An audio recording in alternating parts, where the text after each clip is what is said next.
This is one that we've all been waiting for a very long time. It's a motorcycle you've seen plenty of on the internet already. This is the new Himalayan. We are here in beautiful Manali. We're going to be riding it over the next 2 days. There will be a lot of content coming out in the future, in the near future, which you should keep an eye out for.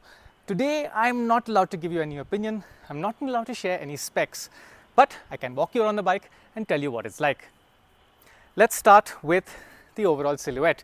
It is very Himalayan, but you can see there are new things here. You've got to start with an LED headlamp, full LED headlamp, which is similar to what we'll see in the Super Meteor already. New tall front beak. There are 5 color schemes in total. I'm not allowed to give you my opinion on them, but you can judge for yourself what this black and sort of gold scheme looks like. Now, the fuel tank is where things get interesting. This is a new looking fuel tank, and if you look at it from the back, it's quite a different shape, looks larger than the current Himalayan. Let us know what you think of that. Since you are looking at the bike from this perspective, this is a new talking point. It's a new color TFT display. Now, in here, sorry for the flicker, the camera doesn't seem to want to capture the display very well, but let me show you the various modes in this display. Doesn't seem to want to go there. Okay. You've got trip 1, trip 2, fuel range, fuel consumption, voltage, and engine temperature. We'll get back to engine temperature in a bit because that's probably the first time a modern day Royal Enfield or any Royal Enfield has had that display.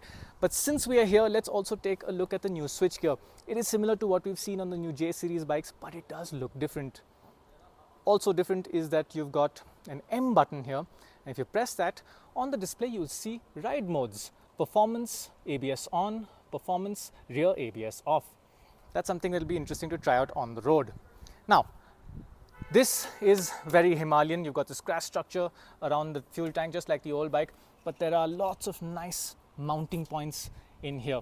Speaking of practicality, over at the rear, you've got this big rack. There's a max load rating of 5 kilos up there. Manufacturers are generally very conservative about this. It'll probably take more weight than that.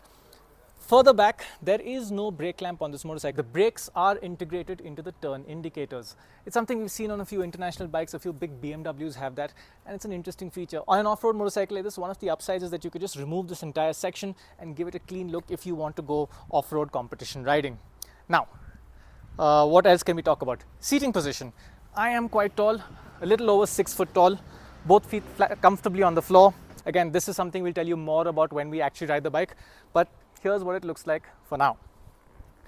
All right, now let's talk about the big thing, which is this, the new engine. I'm not allowed to give you technical details. I don't have all the technical details right now either, but you can see that it has a big radiator up front, and that is why you have the engine temperature display.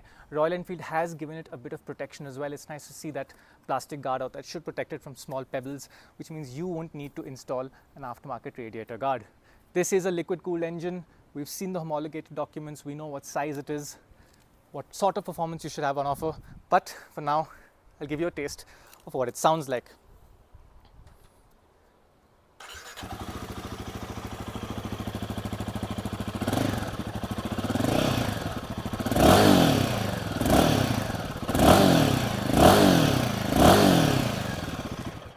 So, does that sound like a Royal Enfield? Is it a modern sound? Have they kept some of their heritage? You let us know, because I'm not allowed to have an opinion at the moment. Anyway, back to the motorcycle. On the suspension front, you can see there seems to be quite long travel suspension. It is by Showa. You will see the branding up front, and there is a monoshock at the rear. As far as tire sizes and wheel sizes go, you can see the branding on the motorcycle. That is the rear tire size. It is a radial at the back. And if you move over to the front, you will see that the front gets a 21-inch wheel. That's the size right there.